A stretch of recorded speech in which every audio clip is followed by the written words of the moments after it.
বাঁধা এলোমেলো কিছু স্মৃতিতে সাজানো।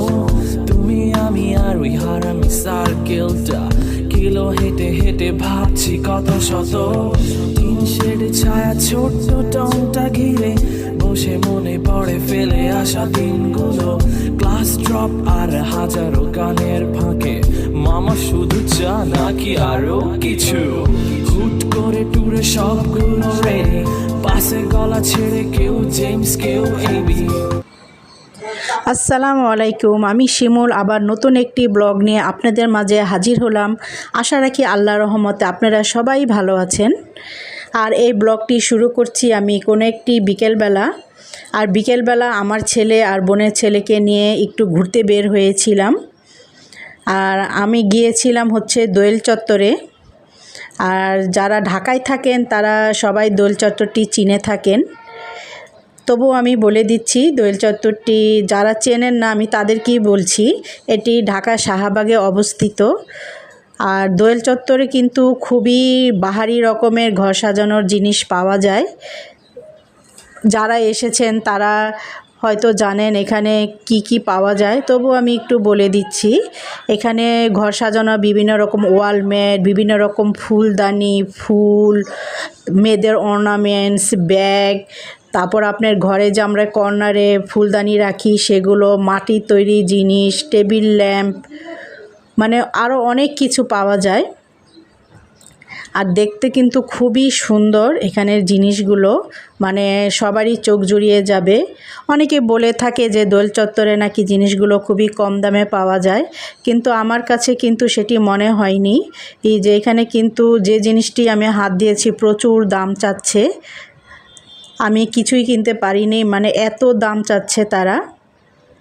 কিন্তু জিনিসগুলো কিন্তু চোখ জুড়িয়ে যায়, দেখতে খুবই ভালো লাগে। আর দোয়েল চত্বরের পাশে ছিল কিন্তু কার্জন হল, বেশি সময় লাগে না, 4-5 মিনিটের মতো হেঁটে যেতে। ভাবলাম যে ছেলেদের নিয়ে একটু সেখানেও ঘুরে আসি, যেহেতু তারা কার্জন হলে কখনো আসেনি। আর কার্জন হলের ভিতরটা যে কত সুন্দর, যারা দেখেছেন তারাই বলতে পারবেন, সেখানে আমার নতুন করে বলার কিছু নেই। তা কার্জন হলটা আপনাদের একটু ঘুরিয়ে দেখাচ্ছি, আপনারা দেখতে থাকুন। ফেলে আসা দিনগুলো, ক্লাস ড্রপ আর হাজারো গানের ফাঁকে, মামা শুধু চা নাকি আরো কিছু। হুট করে টুরে সবগুলো রেডি, পাশে গলা ছেড়ে কেউ জেমস কেউ এবি। পরদিন টার্ম টেস্ট আর প্যারা নাই, আগে ফটো আপলোড শেষ করি, ক্লাস দিয়ে ফাঁকি সিনিয়রে ছাড়ি, সিজির গুল্লি মেরে রাত ভর পাড়ি। হঠাৎ কাউকে দেখে ক্রাশ খেয়ে ফিদা, পাশে থেকে ফ্রেন্ড বলে ওটা তোর ভাবি। এই সেদিনই তোর এক চুরমার, মাকে ফোন দিয়ে থাকবো না আমি আর, আজ দেখি কেটে গেছে যে হাজারো দিন।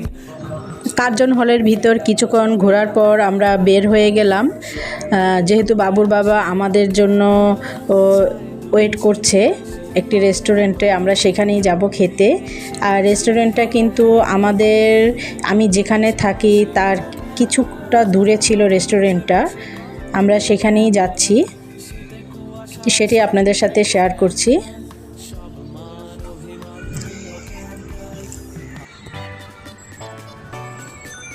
আর এই তো আমরা রেস্টুরেন্টের ভিতরে ঢুকে পড়লাম, এটির নাম ছিল রয়্যাল ভিলেজ।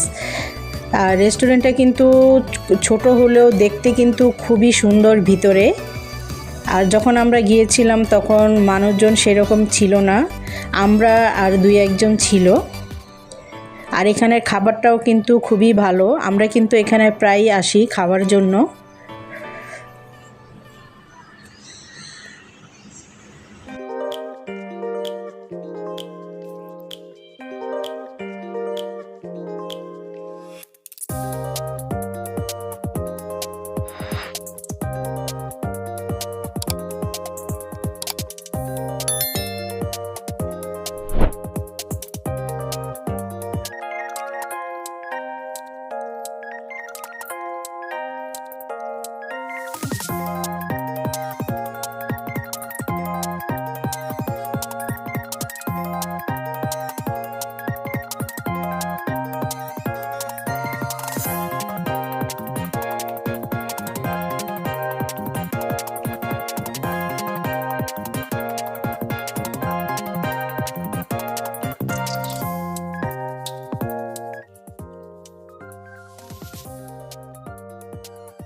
আর এখানে আমরা অর্ডার করেছিলাম থিক থাই স্যুপ।